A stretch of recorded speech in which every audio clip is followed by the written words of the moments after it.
Assalamualaikum warahmatullahi wabarakatuh.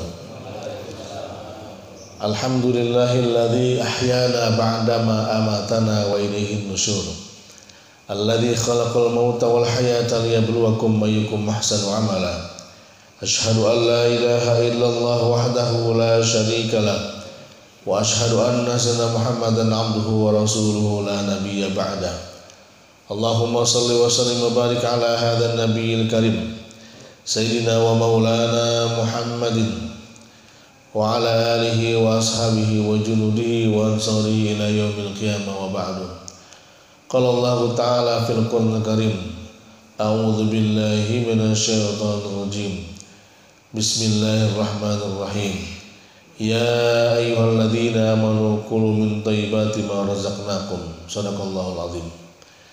Hadirin jamaah subhanallah, ba'da tahmid wa salawat, setelah memuji kepada Allah Subhanahu wa taala dan salawat kepada Rasulullah sallallahu alaihi wasallam, mari diingatkan kepada kita semua untuk ketika kita berdiam diri di masjid, sesaatnya di masjid ini niatkan untuk dalam rangka nawaitul i'tikaf ma dumtu fi hadzal masjid.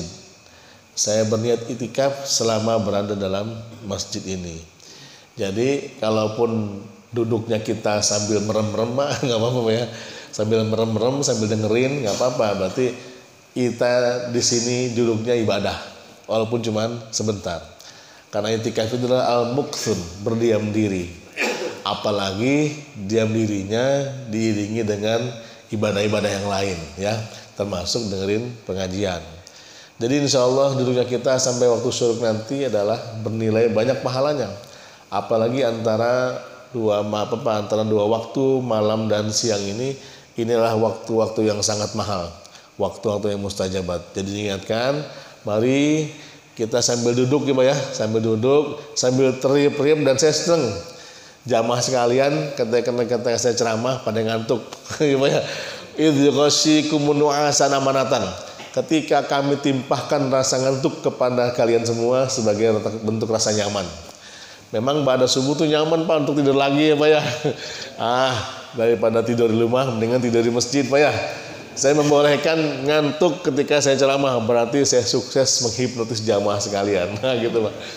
Karena kalau dalam hipnotis itu Pak, itu kan otak antara teta, antara sadar tidak sadar. Sehingga mudah disugesti ya Pak ya. Walaupun barangkali sekarang nggak ngeh dengan apa yang kita sampaikan, kita kaji, tetapi nanti memori jangka panjangnya ngeh. Perasaan dulu pernah saya dengar di mana pengajian ini, suara ini ya. Itu akan ternyambung dalam memori kita. Makanya silakan yang mau ngantuk itu karunia, yang nggak boleh tidur Pak. Kalau ngantuk dibolehkan gitu. Jamaah yang berbahagia, alhamdulillah pada kesempatan pagi hari ini menjelang waktu syuruk.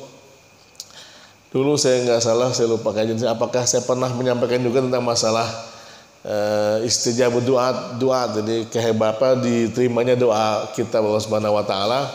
Dan saya pernah janji juga sebetulnya kalau ada kesempatan ingin menyebutkan tentang apa saja yang menjadi penyebab tertolaknya doa gitu ya.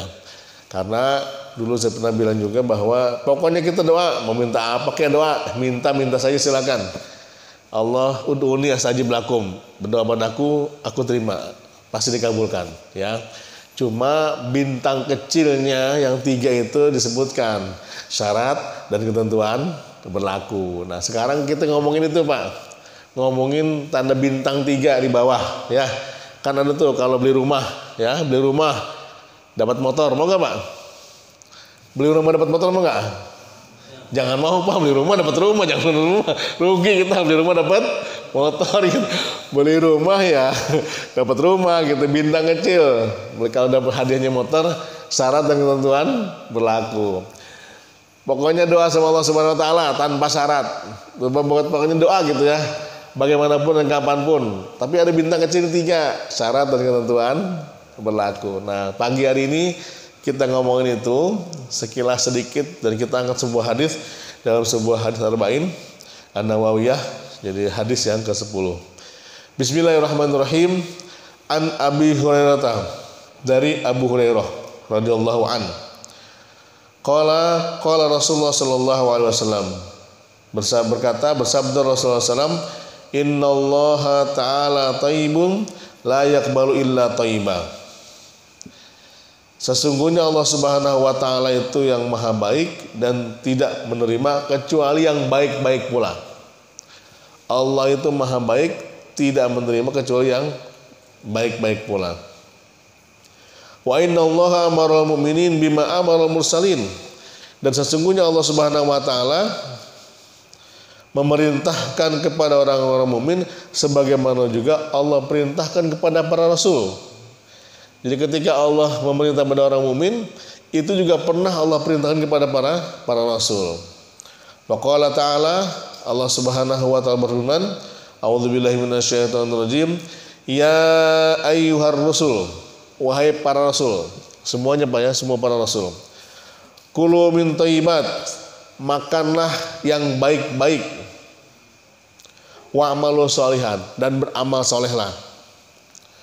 Wa qala ta'ala, dan Allah Subhanahu wa taala berfirman, ya ayyuhalladzina amanu, wahai orang-orang yang beriman, kulu min thayyibati ma razaqnakum, makanlah dari yang baik-baik terhadap apa yang kami rezekikan pada kalian semua. Jadi perintah Allah untuk makan yang baik-baik itu perintah kepada orang mukmin, juga kepada para rasul sebelumnya. Sama perintahnya, makan yang baik-baik. Tsumma dzakara rajula, kemudian Rasul menceritakan tentang seorang laki-laki yutilus safaro, yang sedang dalam kondisi bepergian, asy'atha akbaro, rambutnya aut-autan, rambutnya kumel, rambutnya berdebu. Ya muddu yadaihi, mengangkat kedua tangannya ila sama, ke langit, sambil mengatakan ya Rabb, ya Rabb, ya Allah, ya Allah. Wa mat'amuhu haramun wa mashrabuhu haramun wa malbasuhu haramun. Sementara dia makan makanan yang haram, minuman-minuman yang haram, pakaian-pakaian yang haram, wa ghudhiya bil haram, dan dia mengkonsumsi semua yang haram. Fa anna yustajabu lahu, bagaimana mungkin doa yang diterima Allah Subhanahu wa taala? Rawahu Muslim, diriwayatkan oleh Muslim. Jamaah berbahagia, bisa jadi hadis ini sering kita dengar ya. Hadis ini sering kita dengar tentang seorang laki-laki yang berdoa Allah Subhanahu wa taala, tetapi dia makanannya, minumannya, pakaiannya, semua yang digunakan dari yang haram ya. Hadis ini sering dengarkan oleh kita, bahkan bisa jadi sudah dikaji berulang-ulang. Tapi nanti kita lihat asbabun, sebab-sebab seharusnya orang ini terima doanya Allah Subhanahu wa taala. Jamaah yang berbahagia, kita kupas sedikit an Abi Hurairah, dari Abu Hurairah. Sambil mulang meroja sedikit tentang Abu Hurairah.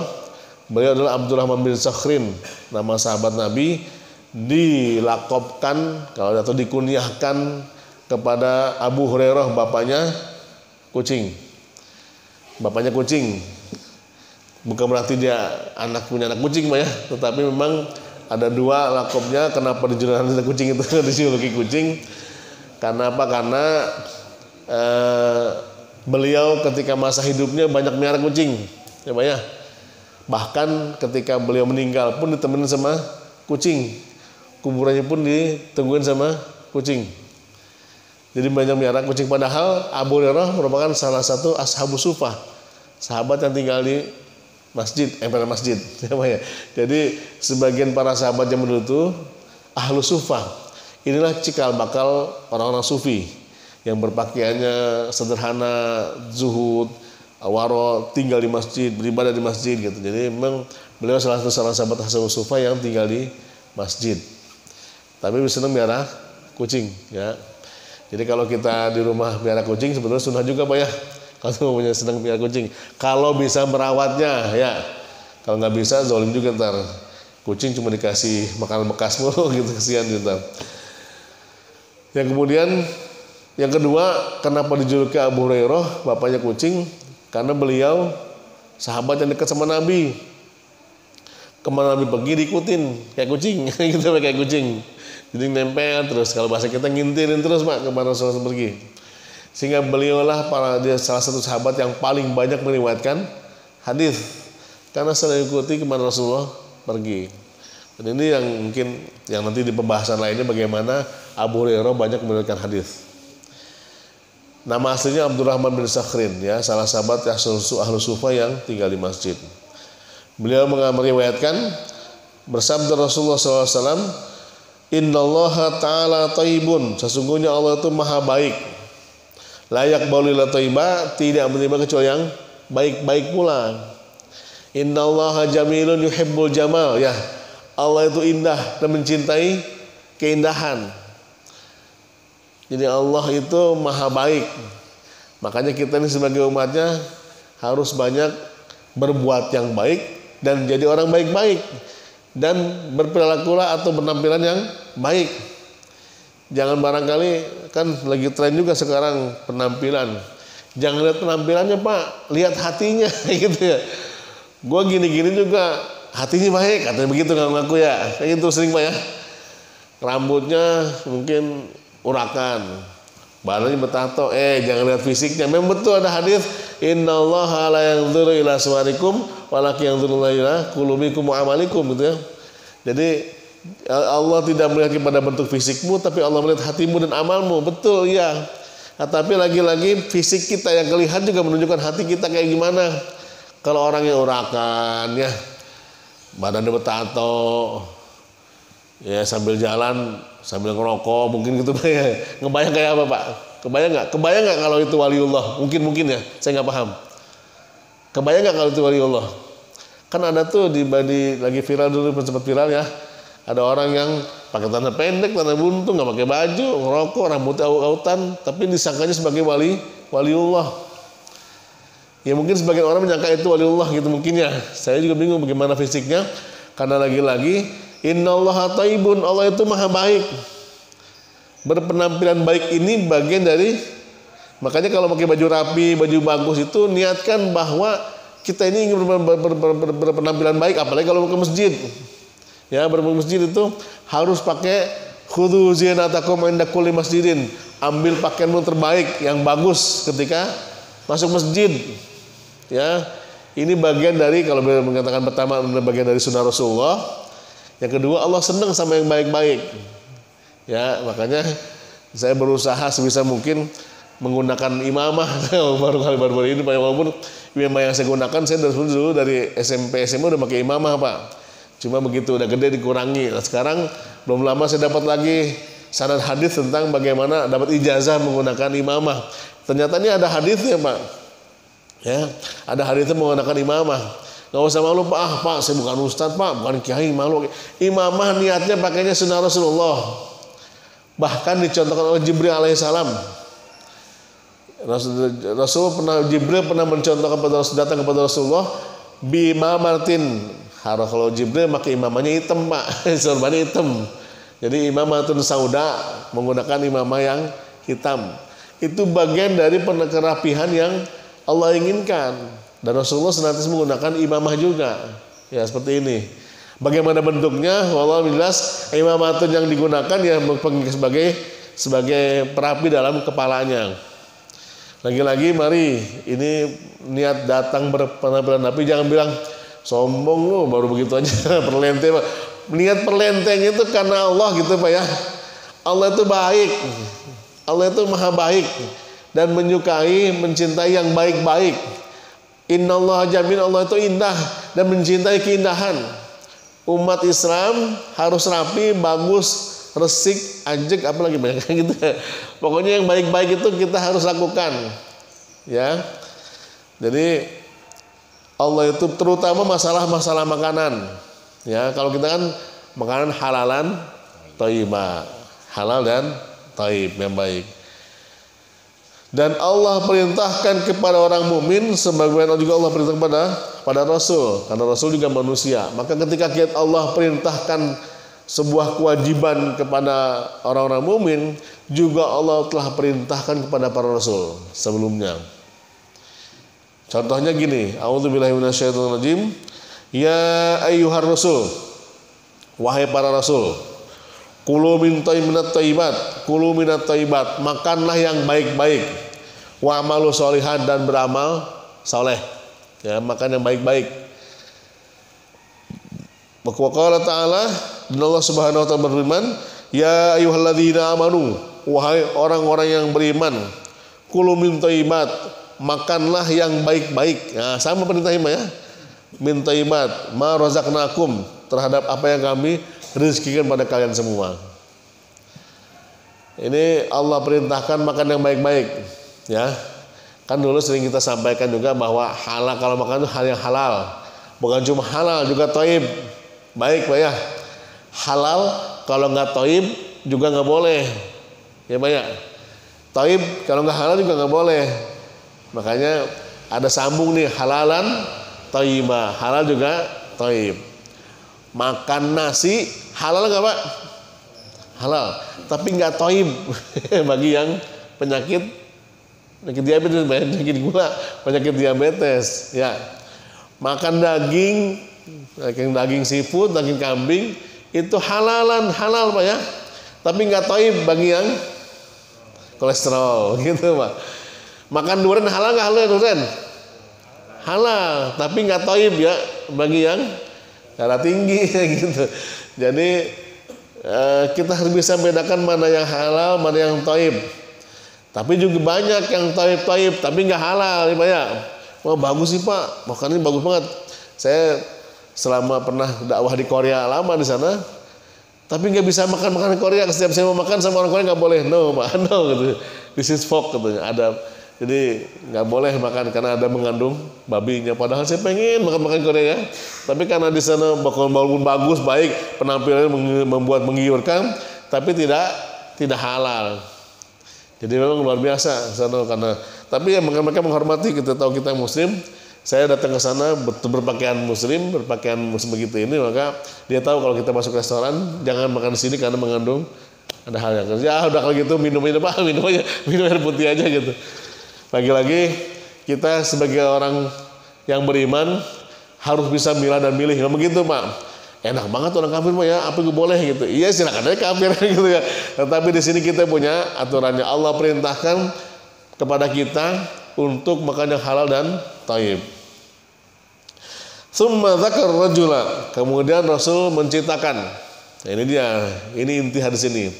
Kemudian Rasulullah menceritakan seorang laki-laki yutilu safaro, dia sedang bepergian jauh. Ash'asa akbaro yamuddu yadaihi, ash'asa akbaro, rambutnya autan, kumel, banyak debunya. Yamuddu yadaihi ila sama, tangannya mengangkat ke langit, menengadah ke langit. Ya Rabb, ya Rabb, sambil mengucapkan ya Allah, ya Allah. Wa mat'amuhu haramun, sementara dia makan makanan haram. Wa masrabuhu haramun, minuman haram.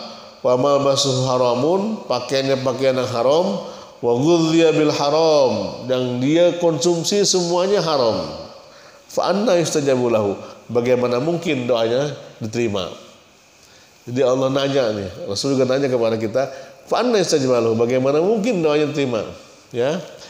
Inilah yang menjadi tanda kutip penghalang keterimanya doa kita kepada Allah Subhanahu wa taala. Ya. Pak, saya udah doa Pak, udah jungkir balik, jidat udah hitam, dulu sujud dulu. Tapi saya begini-gini aja Pak, gitu. Ya. Begini-gini aja, mana doa kita? Ketika kita mempertanyakan itu saja, sebenarnya itu bagian dari penolakan, bagian dari irtidad, bagian dari tertolaknya doa ketika kita nggak yakin ya, benar yakin. Tapi ini secara fisik bahwa itulah sebab-sebab kenapa doanya ketolak. Ya, dia makan bukan makan yang haram Pak, secara hakiki bukan, secara ma'nawi. Jadi nggak makan daging babi, ya, nggak mungkin juga minum khamr, nggak mungkin juga makan daging anjing atau daging yang hal-hal yang Allah haramkan. Tetapi bagaimana cara mendapatkannya, nah itu yang kadang-kadang kita nggak ngeh ya Pak ya, nggak ngeh apa yang kita makan ya, dan itu berpengaruh terhadap diri kita juga keluarga kita. Saya nggak korupsi Pak, saya nggak mencuri Pak, saya nggak menipu, saya nggak mengambil sesuatu bukan hak saya, enggak kok, enggak, insya Allah enggak, bersih. Itu yang kita lihat, ya. Tapi kita nggak tahu, Pak. Ada sedikit-sedikit yang hal-hal yang membuat barangkali sebetulnya itu bukan hak kita, cuma keselip-selap-selip. Ya, kita nggak ini kerja nih sebulan, digaji, gajinya full Pak, full. Tapi pernah Pak sehari bolos, nggak ketahuan maunya gitu. Atau mungkin pulang sebelum waktunya, nggak bilang-bilang. Kan kalau waktu sebetulnya harus dipotong ya, tapi karena kita nggak ketahuan, gajinya penuh. Itu kira-kira keselip nggak Pak sedikit yang bukan hak kita? Ya contoh gitu ya. Sehingga ada hal-hal yang seperti itu yang atau barangkali kita uangnya naruhnya di bank. Di bank itu campur sama riba dikit aja.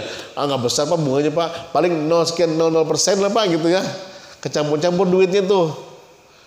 Nah jadi di harta kita, di uang kita, di gaji kita ada sedikit hal yang ya terselip lah riba-riba di kita, walaupun kita nggak melakukan riba, tetapi berkontribusi terhadap perkembangan riba. Mau contoh ya.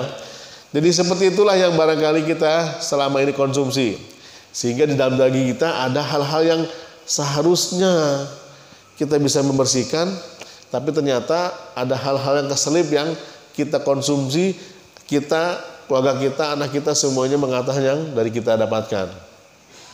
Umar bin Khattab dulu pernah ketika datang seorang tamu atau anaknya yang beri makanan, ditanya, ini makanan dari mana?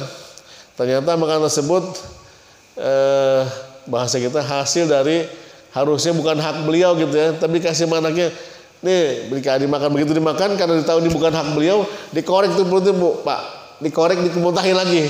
Dia nggak mau hal-hal yang tidak jelas, bukan haram, hal-hal yang tidak jelas masuk ke dalam tubuhnya, diminta dimuntahin lagi Pak, karena saking nggak mau masuk dalam tubuhnya hal-hal yang nggak jelas, apalagi haram ya. Nanti dibahas kajian lain tentang al halalu bayyinun wal haramu bayyinun wa ma bainahuma umur mustabihat. Yang halal jelas, yang haram jelas, yang nggak jelas di tengah-tengah antara halal dan haram, itu namanya syubhat gitu. Kita nggak ngebahas syubhat, tapi kita lihat cuma bagian ada 11 paling tidak dari hadis ini istinbatnya, yustafadu min hadzal hadits fawaidu minha. Jadi ada paling tidak ada faedah yang kita ambil dari hadis ini. Yang pertama, wasafallahu taala bit thayyib dzatan wa sifatin wa fa'alan. Allah mensifatkan dirinya dengan hal yang baik-baik, zat, sifat dan perbuatan. Jadi zat, sifat, perbuatan Allah minta kepada kita yang baik-baik. Kemudian tanzihullahu ta'ala an kulli naqsin. Allah menghilangkan atau menghapus atau mencopot dari berbagai macam kekurangan Allah Subhanahu wa taala. Jadi Allah yang maha sempurna, Allah yang maha baik, Allah yang maha sempurna. Yang ketiga, anna minal a'mali ma yuqbaluhu wa minha ma la yaqbaluhu. Ada sesuatu perbuatan-perbuatan mana yang Allah terima dan mana yang Allah tidak terima. Jadi kita harus paham betul hal amal-amal apa saja yang kira-kira Allah terima dan Allah tidak terima. Puasa Ramadan sebulan penuh, kan di ujung Ramadan kita minta, ya Allah terimalah amal puasa kita selama sebulan. Jadi kita minta berharap bahwa apa yang kita kerjakan selama Ramadan Allah terima. Nah kira-kira puasa kita terima nggak Allah Subhanahu wa taala? Kan kita nggak tahu Pak ya, selama sebulan penuh apakah Allah menerima amal puasa, amal-amal ibadah kita selama di bulan Ramadan. Yang paling gampang adalah caranya adalah, cirinya adalah bahwa diterimanya sebuah amal itu adalah ketika selesai perbuatan amal tersebut, kita semakin menambah amal ibadah kita. Itu berarti Allah menerima amal kita selama di bulan Ramadan. Jadi selesai Ramadan ibadahnya makin rajin. Itu ciri-ciri tanda bahwa Allah menerima amal Ramadan kita.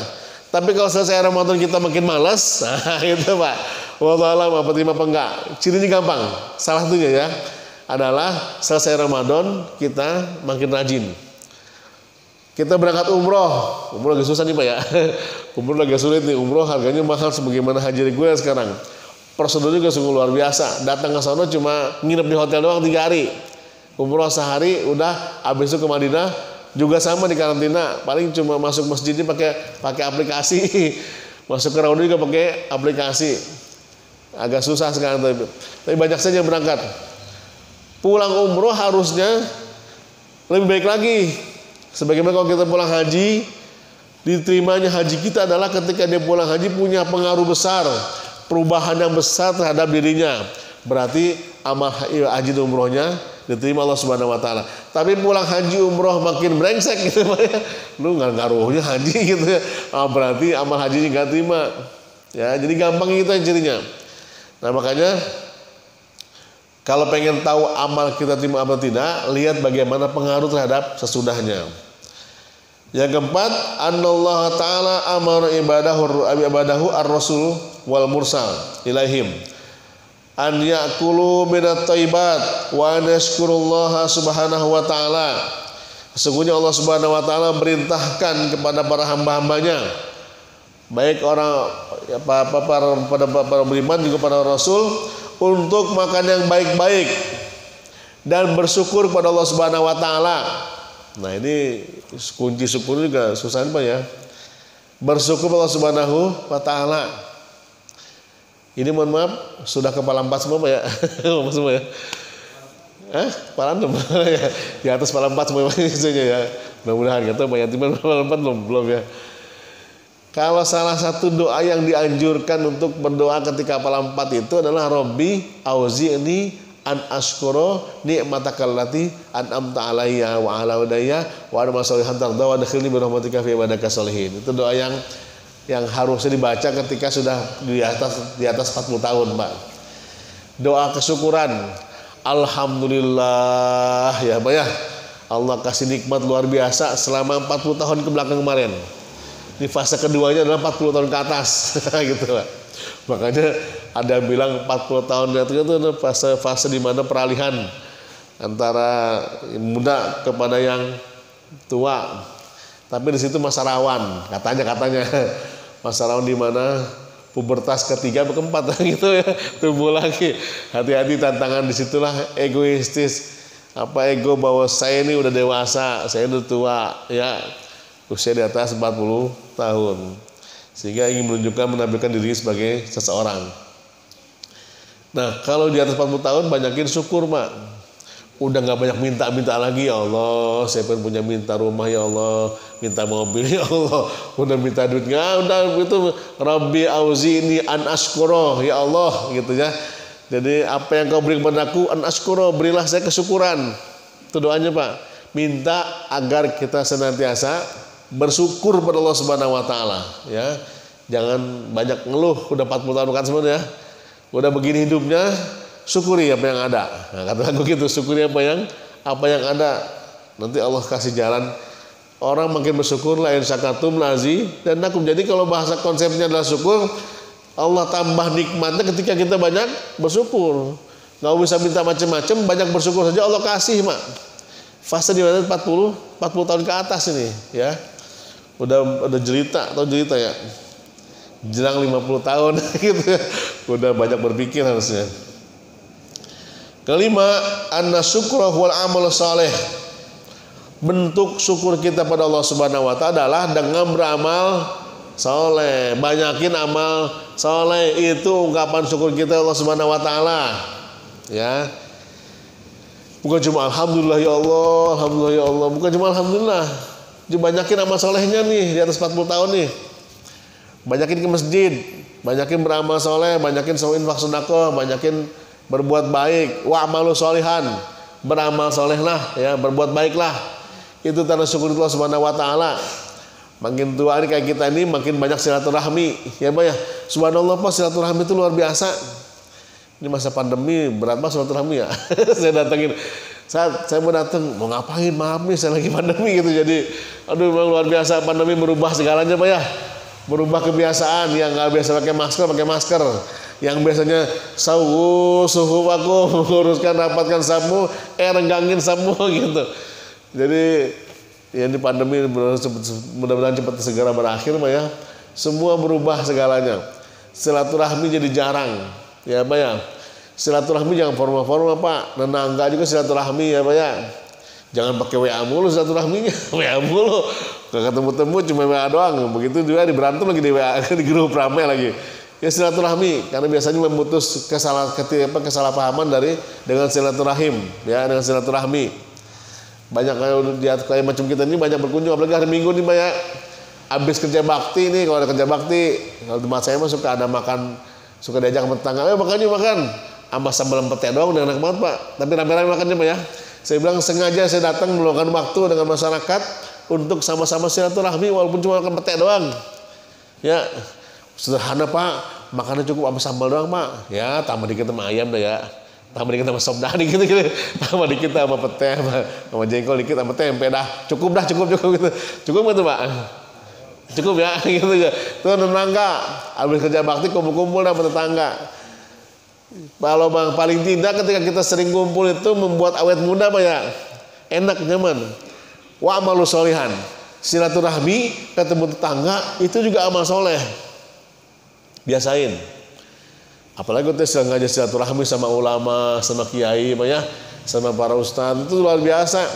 Saya seneng Pak suka datang-datang berkunjung ke ustadz ke kiai itu tanpa sengaja, tanpa kita minta pun untuk minta dinasihatin, mereka suka ngasih nasihat.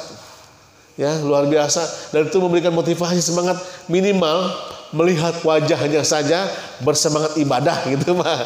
Minimal melihat mukanya saja bersemangat cari ilmu. Ya. Jadi semangat cari ilmu juga wa amal sholihan nih Pak. Saya berkunjung ke sebuah majelis di Jakarta. Ya datang tuh tua-tua gitu Pak, pakai kitab, tenteng kitab, bawa buku kitab Pak. Saya bilang, saya ketika sebelumnya, Pak bacaan yang mana Pak ya? Nggak tahu ya yang mana. Dibuka kitabnya saya nggak tahu Pak. Tapi saya semangat setuju dengan semangat cari ilmunya. Dan datang hari Ahad pagi-pagi jam 6:30 jam 7 ada kajian di masjid ini, saya kiai ini yang nyampein kajian kita rutin, seneng bawa kitab. Udah tua-tua juga seneng, nah itu yang luar biasanya gitu. Jadi semakin tua usia kita, bentuk wa amalu sholihan kita adalah cari ilmu, nggak apa-apa. Semakin tua makin banyak cari ilmu Pak. Ngisi waktu dengan talabul ilmu, kan talabul ilmi karena talabul ilmu itu adalah madal hayah, seumur hidup. Udah tua Pak, udah gak kuat mikir. Ya emang gak usah mikir Pak, dengerin aja ceramah kayak apa kayak. Ya, gak usah nyurat-nyurat dah. Kalau nyurat-nyurat kitab udah kelamaan, udah kebanyakan. Tapi kita dengerin. Seneng punya kitab yang tebal-tebal kayak gini Pak ya. Daripada buku-buku yang kita beli, buku kitab gak pernah cari. Sehingga apa? Sehingga semangat cari ilmu itu makin lagi. Semakin tua, cari ilmunya makin luar biasa. Kemudian, nah ini yang keenam, anna min syarti ijabatid doa. Salah satu syarat diterimanya doa itu adalah ijtinabi aklul haram, menjauhi makan-makan yang haram. Di qauli Nabi SAW, sebagaimana Nabi SAW mengatakan, alladzi mat'amuhu fil ladzi mat'amihi haramun, yang di dalam makanannya ada yang haram. Wa milbasihi haramun, pakaiannya pakaian haram. Wa ghudhiya bil haram, dan mengkonsumsi hal haram. Jadi ini satu syarat kenapa doa kita enggak diterima Allah Subhanahu wa taala. Tadi sudah dijelaskan. Yang ketujuh, salah satu asbab doa. Jadi gini Pak, seharusnya ketika Rasul menceritakan tentang seorang laki-laki yang berdoa Allah Subhanahu wa taala, seharusnya doa orang laki ini terima nih Pak, harusnya. Kenapa? Karena yuthilus safar. Orang itu sedang kondisi musafir. Orang musafir itu doanya mustajab. Ya Pak ya. Kan tadi diceritakan Rasul menceritakan seorang lelaki yuthilus safar, sedang musafir. Jadi salah satu mustajab doa adalah min asbabil ijabatid doa kaunul insan fi safar. Kalau sedang kita musafir, makanya kalau ada yang mau pergian, kan kalau kita kan yang pergi minta doa Pak ya, doain saya ya, saya mau pergi. Terbalik Pak, justru yang di rumah minta doa sama yang pergi, karena doa yang sangat mustajab yang berangkat. Apalagi berangkat haji umroh luar biasa. Mau pergi Pak, mau kemana? Mau ke Surabaya. Itu mustajab doanya Pak, sepanjang dia musafir. Ya, sepanjang dia musafir. Itu doanya mustajab. Kemudian yang kedua, kondisi akbaro yadaihi, akbaro as'asa akbaro. Rambutnya aut-autan. Maksudnya gini Pak. Orang ini juga merendahkan diri di hadapan Allah Subhanahu wa taala. Jadi doa itu Pak harus rendah hati, rendah diri, jangan sombong sama Allah. Gitu maksudnya Pak. Kalau kita doa sama Allah Subhanahu wa taala, jangan sombong. Ya Allah, saya punya rumah 2 ya Allah. Kerjaan saya udah mapan nih, duit banyak gitu. Jangan begitu Pak ya. Atau doanya betul-betul rendah diri, bukan rendah hati aja Pak, rendah diri sama Allah, merendahkan diri Allah Subhanahu wa taala. Ini tandai dengan rambutnya aut-autan, ulang-ulang, pokoknya lusuh dah ya dapat Allah. Itu juga merupakan istijabatul doa, diterimanya doa kita. Ya Allah, penuh dosa diri ini, zalim diri ini, banyak penuh khilaf, banyak dosa, banyak salah gitu Pak, nggak apa-apa di hadapan Allah Subhanahu wa taala. Kita iktiraf, mengakui diri kita bahwa kita banyak maksiat, banyak dosa, banyak salah gitu ya Allah Subhanahu wa taala. Ditandai dengan bahwa dirinya itu rendah, betul-betul rendah dari Allah Subhanahu wa taala. Itu juga harusnya istijabatul doa, diterimanya sebuah doa. Kemudian min asbabin ijabatul doa, sebab diterima doa adalah raf'ul yadain ilallah, mengangkat kedua tangan. Ya doa begini Pak ya, nggak begini doanya, apalagi begini, doanya begini Pak. Dan hadisnya banyak, ya hadisnya banyak. Jadi innallaha yastahi abdahu, sesungguhnya Allah kepada seorang malu kepada hamba, idza rafa'a yadayhi ayyauda sifran, apabila seorang hamba mengangkat kedua tangannya, ayyauda sifran, kembali dengan tangan kosong. Allah malu kepada seorang hamba yang apabila dia mengangkat kedua tangannya, maksudnya berdoa, ayyauda sifran, doanya enggak diterima. Jadi salah satu istijabatul doa adalah mengangkat kedua tangan, berdoa begini Pak. Bahkan di riwayat yang lain Rasulullah kalau berdoa saking tingginya berdoa, ini sampai kelihatan ini Pak, keteknya sampai kelihatan gitu ya, karena begini berdoa. Ya, jadi nggak usah malu-malu doa begini, oh gitu doanya gini, tangannya gini. Kalau doa gini kira-kira serius nggak Pak? Ya Allah gini ya, begini tangan gini, atau begini gitu gitu. Ya begini doa, sepantasnya begini atau begini. Ya, mengangkat kedua tangan itu bagian dari etika doa, dan itu salah satu istijabatul doa, diterimanya doa dengan mengangkat kedua tangan. Yang keempat maksudnya, salah satu doa terima juga adalah di sini katakan at-tawassul Allah birububiyah li'annahu allati haqqu wa tadbir. Jadi salah satu juga diterimanya doa adalah orang ini tadi nih, ya muddu ila sama, tangannya diangkat ke langit, ya. Yang kedua ya Rabb, dia nyebut ya Allah, ya Rahman, ya Rahim, ya Ghafur, ya Syakur, menyebut asma Allah. Itu salah satu diterima doa adalah dengan menyebut asma Allah. Makanya kan doa yang sangat terima adalah ketika menggunakan asmaul husna Pak ya. Ini tanda dengan ya Rabb, ya Allah, ya Rahman, ya Rahim, ya Ghafur, ya Syakur, ya Ali, ya Aziz, ya Jabbar, gitu sebutin aja. Ya, seharusnya kondisi orang ini doanya diterima harusnya. Pertama dalam kondisi musafir, yang kedua merendahkan diri dari Allah Subhanahu wa taala, yang ketiga dia mengangkat kedua tangannya ke langit, yang keempat dia tawassul dengan asma Allah. Harusnya doanya diterima Allah Subhanahu wa taala. Idealnya. Tapi ternyata tertolak doanya gara-gara tadi wamat amu haramun, dia makan yang haram, wa masrabuhu haramun, minuman yang haram, wabil bahsuhu haramun, pakaian yang haram, wa ghudhiya bil haram, dan semua yang dikonsumsi adalah haram. Gegara itu doanya semua ketolak. Nah, jadi ini luar biasa Pak. Padahal kondisinya bulan Ramadan, ya, bulan puasa. ketika puasa di 10 hari terakhir gitu Pak. Wah, gimana nggak mustajab, apalagi menjelang buka puasa, apalagi di malam Lailatul Qadar gitu Pak. Harusnya doanya keterima, makbul qabul. Dia lupa ketika dia puasa, dia beli dia kerja, dia lupa keselip dikit, ada hal-hal yang haram yang menyebabkan doanya ketolak. Ya, THR-nya gimana Pak? Oh lupa Pak, belum dizakatin gitu. Lupa. Ingat ya, zakat itu bukan zakat fitrah loh Pak ya. Zakat profesi kita mungkin lupa kita keluarin ya Pak ya. Padahal juga Allah bilang khudz min amwalihim shadaqatan tutahhiruhum wa tuzakkihim. Ternyata khudz min amwalihim, ambillah. Yang Allah perintahkan suruh ambil Pak, kepada orang-orang kaya, kepada orang yang punya duit. Konteksnya itu suruh ambil Pak, bukan kita yang ngasih. Khudz min amwalihim shadaqatan, sebagai sedekah. Untuk apa? Wa tutahhiruhum wa tuzakkihim, untuk mensuci, membersihkan harta mereka dan mensucikan mereka.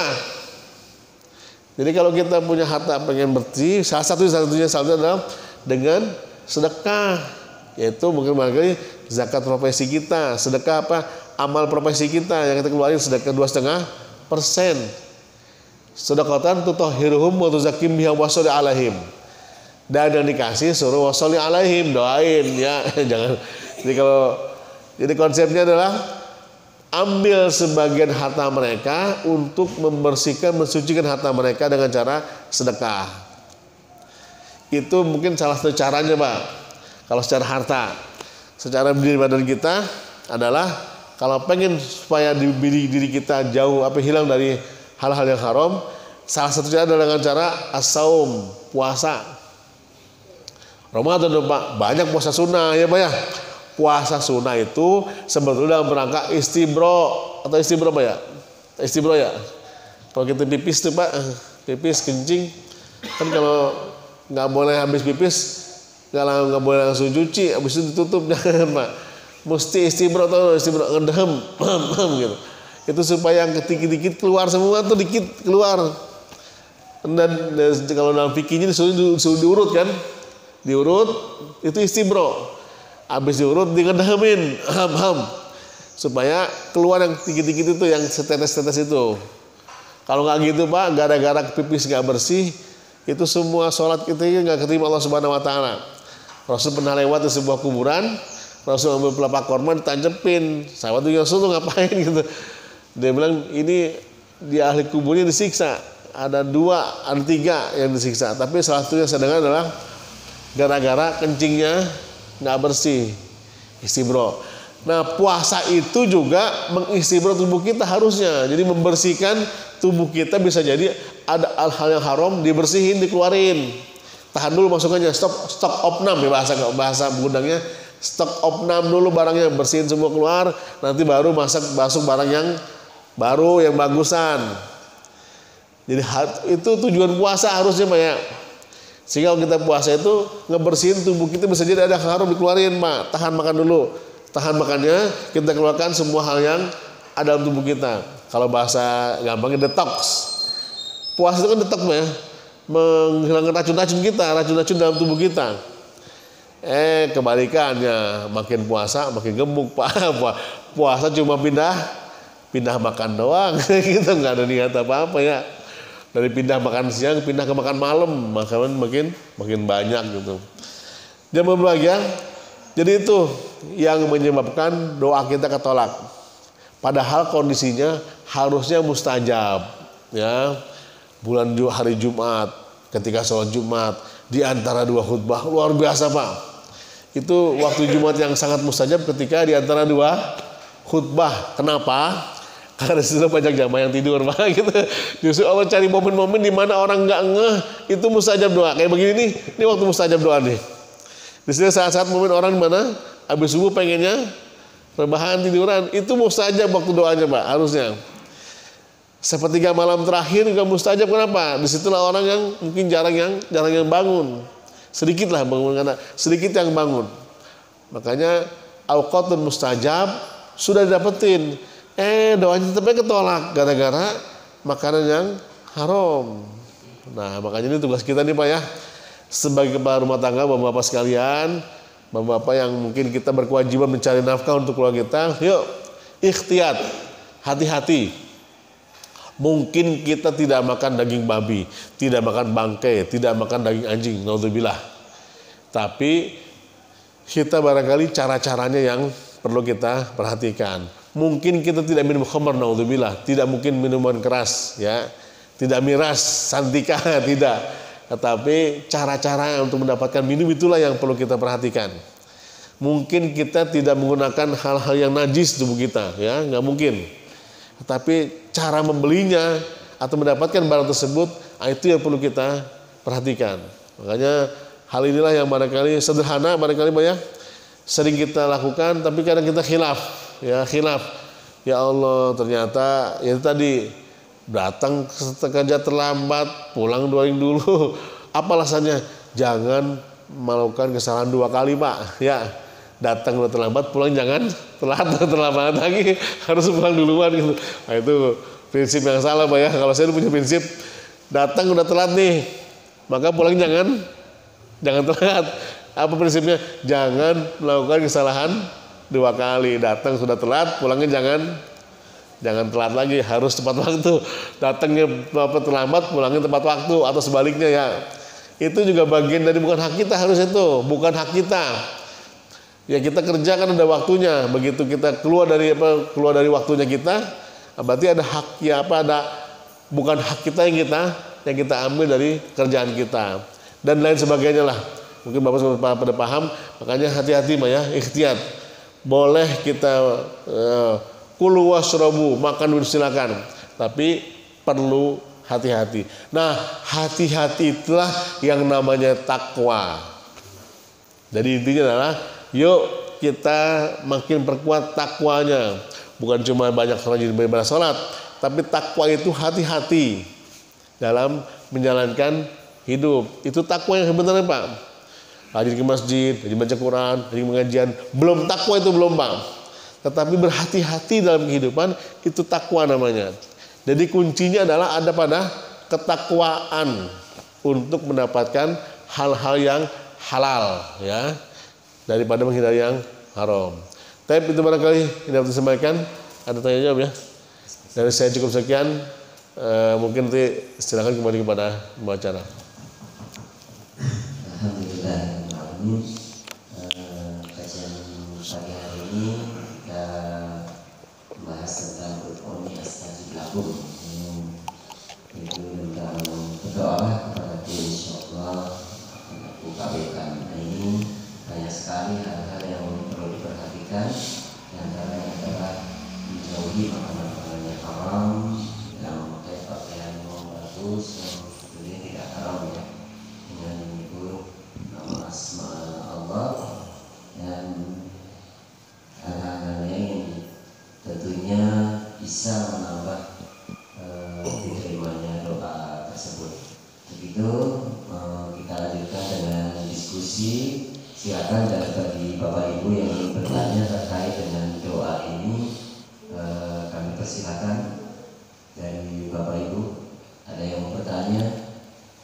Dari jamaah ibu ada yang bertanya terkait dengan doa Makan haram. Bapak.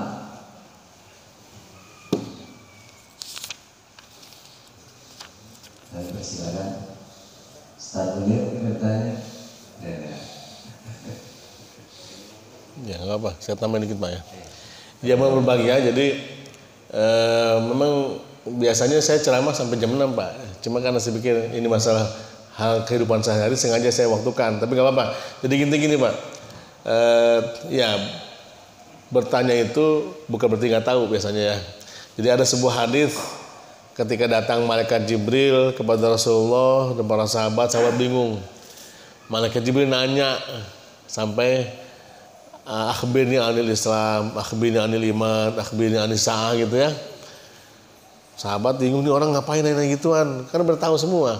Lagi-lagi bahwa mal mas'ulu anha bi'alamun sa'il.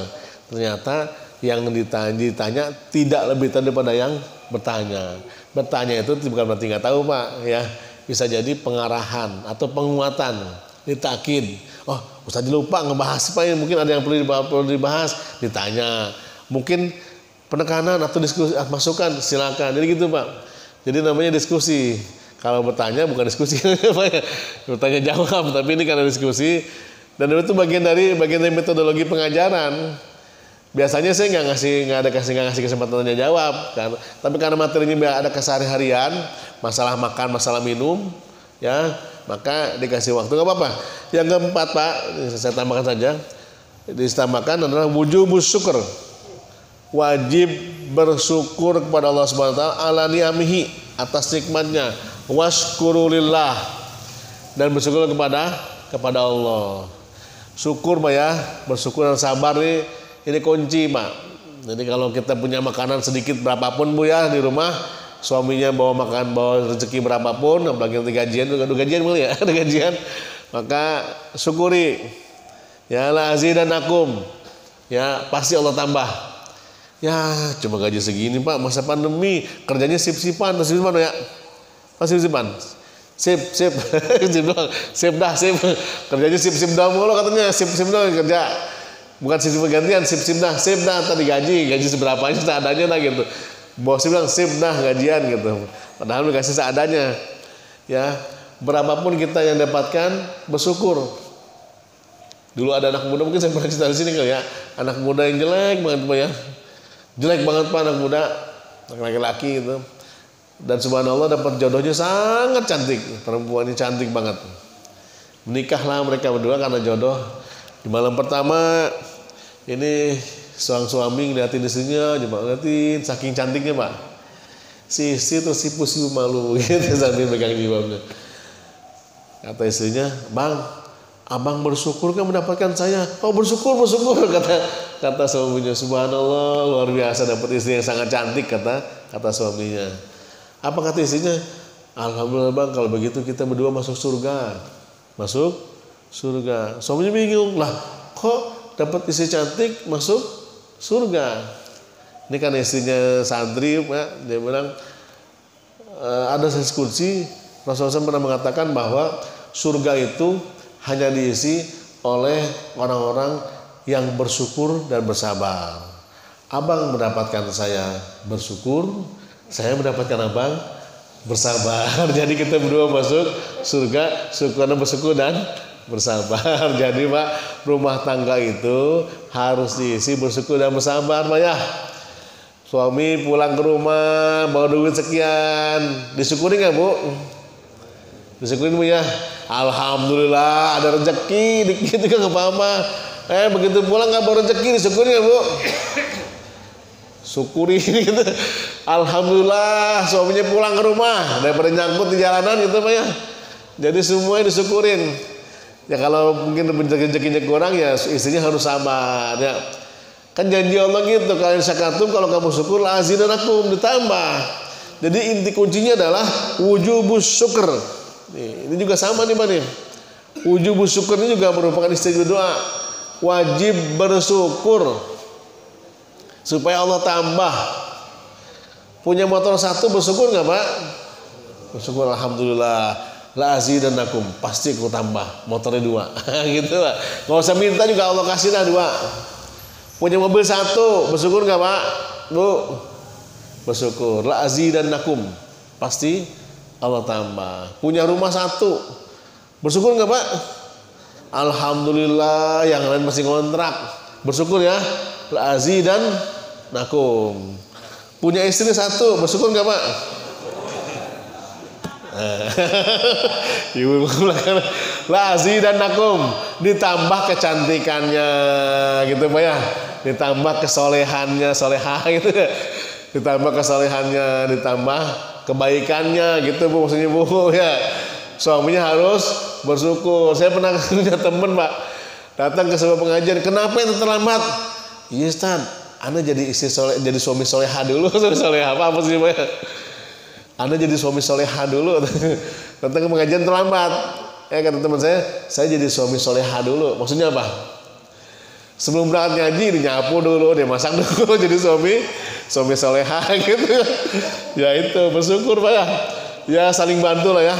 Rumah tangga kalau diisi dengan sabar dan syukur itu luar biasa ya. Wujub syukur. Nah, jadi wajib bersyukur Subhanahu wa taala. Kemudian ayat bagi al-insan ayat al-asbab allati yahsilum biha matlub wa yastanibul asbab allati yamtanau bihal matlubah. Semua seharusnya sebagai manusia ini sebagai Allah Subhanahu wa taala dia mengerjakan semua yang menyebabkan diterimanya doa dan menjauhkan segala hal-hal yang menyebabkan doanya tertolak. Jadi merupakan juga tuntutan kepada kita supaya doanya terima. Bagaimana Pak kalau kita berdoa sama kiai? Kan suka datang Pak ya. Saya ketemu seorang ustadz Pak, orangnya sih biasa, punya pesantren, luar biasa Pak. Dulunya ustadz biasa lah, ustadz kampung itu punya pesantren, bagus pesantrennya. Saya tanya, ente kok bisa punya gini? Saya Pak katanya kalau kemana-mana sama kiai minta doa. Ya, kiai doain pesantren saya ya gitu. Doain pesantren saya. Padahal saya belum punya pesantren gitu Pak. Tapi ternyata saya asbab doa kiai-kiai ini saya punya pesantren. Padahal saya nggak punya modal apa-apa, nggak punya apa-apa. Ilmu pun segini biasa-biasa ada-adanya ilmunya juga. Tapi subhanallah silaturahmi, saya bilang itu bukan doa kiai, silaturahmi sama kiainya Pak yang menyebabkan beliau begitu. Boleh nggak minta doa sama orang? Boleh Pak. Saling mendoakan itu boleh, ya. Nggak cuma sama kiai. Kenapa sama kiai? Ya mungkin kiai dianggap atau ustaz dianggap orang soleh, mungkin dianggapnya. Minta doa kepada siapapun boleh. Doain saya ya, gitu. Doain saya gitu. Yang nggak boleh itu minta doa di WA. Ya, kan sering tuh. Ini dari meninggal. Allahumma ighfir lahu, yang meninggal laki-laki itu rasanya Allahumma ighfir laha. Sebaliknya, yang meninggal perempuan Allahumma ighfir lahu. Wah, berarti dia nggak baca lagi Pak, kopas langsung ke teman di atas. Yang meninggal perempuan, karena kopas doang nggak boleh dibaca tuh beritanya. Doa juga sama doa kopas ya. Allahumma yang meninggal bacanya Allahumma ighfir lahu warhamhu wa'fu anhu. Saya suka nggak setuju tuh ngedoain di WA. Mungkin sebetulnya bukan doa lah, perhatian saja kali di WA ya. Kalau masalah doa tetap doain begini Pak, ya bukan cuma kopas di WA. Jadi ngedoain kepada saudara kita itu juga bagian dari ibadah. Ya rajin doain Pak. Kalau di hadisnya mengatakan hadis qudsi ketika kita mendoakan pada orang lain, maka pada hakikatnya itu untuk kita sendiri, bukan untuk orang lain. Ya, Pak orang doain di sini enggak? Bukan, ketika kita mendoakan orang lain, pada hakikatnya kita sedang mendoakan untuk diri kita. Makanya jangan doain yang jelek-jelek. Nanti kalau jelek datang ke kita juga, ya Allah, hancurkan dia ya Allah, bangkrutkan usahanya ya Allah, gitu nggak boleh. Nanti kita yang bangkrut usahanya Pak, gara-gara doa kita. Nah makanya sekali lagi saling mendoakan itu sebuah juga keharusan. Mungkin saya banyak dosa, banyak salah, banyak khilaf, banyak maksiat, minta doa sama orang soleh, boleh nggak? Boleh Mak, boleh. Minta doa sama orang soleh, ya, yang kita anggap soleh lah ya. Nah selama ini yang kita anggap soleh ya para ustadz, para kiai, para masyayikh, para habib gitu Pak. Boleh nggak doa sendiri? Harus. Jangan merasa di kita banyak dosa juga Pak. Aduh Pak, saya banyak salah, banyak dosa, banyak khilaf. Doa saya terima apa enggak ya? Ya itu juga salah satu doanya kata gara-gara kita nggak yakin. Iblis itu Pak, iblis ya, yang durhaka sama Allah Subhanahu wa taala, durhaka sama Allah. Ana khairu minhu, saya lebih daripada dia kata iblis. Salah satu doanya apa? Anzirni ila yaumi yub'atsun. Ya Allah, kasih saya waktu sampai hari dibangkitkan. Kan iblis minta sama Allah agar doanya, agar permintaannya adalah dikasih umur panjang. Gak masuk akal Pak. Tapi ternyata ya Allah jawab, innaka minal mundzirin. Engkau sesungguhnya makhluk yang umurnya panjang sampai hari kiamat. Pak, mohon maaf, mungkin logikanya gini. Iblis aja yang durhaka sama Allah Subhanahu wa taala, permintaannya Allah kabulin, Pak. Ya. Apalagi kita ini, ya, yang tiap hari minimal 5 kali lah sholat minimal, ya. Jadi nggak usah minder sama Allah Subhanahu Wa Taala, jangan malu sama Allah, jangan dikatakan sombong malah kalau kita nggak pernah minta sama Allah. Nah ini nih sombong banget nggak pernah minta. Allah kan maha kaya ya. Aghnina bihalalikan haramika, ya Allah berilah kami kekayaan ya bahasanya. dengan hal-hal yang halal, jauhkan dari yang haram. Minta sama Allah yang Maha Kaya. Minta apa Pak? Minta apa aja boleh. Ya ini supaya menyemangati aja. Doa apa saja boleh, silakan. Boleh pakai bahasa Indonesia? Boleh pakai bahasa Indonesia. Boleh pakai bahasa Jawa? Boleh pakai bahasa Jawa. Allah Maha tahu Pak. Ya kan Allah bisa bahasa. Maka Allah pasti paham semua bahasa. Tinggal etika berdoanya saja yang perlu diperhatikan. Nah, salah satunya adalah tadi hal-hal yang menyebabkan doa kita terima, hal-hal yang menyebabkan doa kita tertolak. Sehingga kalau kita perhatikan itu semua, insya Allah itu doa kita sesuai apa yang kita inginkan. Ya. Tapi lagi-lagi prinsipnya adalah Allah tidak memberikan apa yang kita minta, tetapi Allah memberikan apa yang kita butuhkan. Nah, itu kuatnya Pak. Allah tidak memberikan apa yang kita minta, tetapi Allah memberikan apa yang kita butuhkan. Kalau semua permintaan Allah berikan, maka itu akan membuat kita lemah, tidak mau berusaha. Allah minta apa? Ya Allah, saya minta rezeki ya Allah yang banyak. Allah kasih peluang kerja supaya kita kerja. Ya Allah, lapangkanlah dadaku ya Allah. Allah kasih musibah. Ya Allah, berikanlah saya keluasan rezeki ya Allah. Allah kasih kerjaan-kerjaan yang menumpuk yang banyak supaya dapat rezeki yang banyak. Jadi bukti bahwa Allah menerima doa kita adalah Allah berikan kebalikannya. Jika minta ya Allah, berikanlah saya lapang dada ya Allah hati saya ya, maka Allah kasih kesulitan-kesulitan Pak supaya bisa lapang dada, supaya bisa bersabar. Ya Pak ya. Ya Allah, berilah saya kesabaran ya Allah yang banyak. Bukti Allah membuktikan doa kita adalah Allah kasih musibah yang banyak supaya apa? Supaya bersabar gitu Pak ya. Kan tadi ente minta bersabar, ya. Maka Allah kasih musibah. Dikatakan bersabar kalau kita banyak musibah gitu Pak. Wah, doa saya salah dong Pak. Bukan salah, bukan. Tetapi kita tidak paham apa yang kita minta kadang-kadang, ya. Nah makanya perlu setelah terus kita bertolabul ilmi, cari ilmu, cari kajian terus untuk bisa memahami hal-hal yang kira-kira apa yang Allah sukai dan Allah yang tidak sukai. Tapi aku qouli hadza subhanakallahumma wa bihamdika asyhadu an la ilaha illa anta astaghfiruka wa atubu ilaik. Wa akhiran wassalamualaikum warahmatullahi wabarakatuh. Ya, alhamdulillah. Dari kajian kita hari ini mudah-mudahan kita mendapatkan ilmu yang bermanfaat terkait dengan doa ini.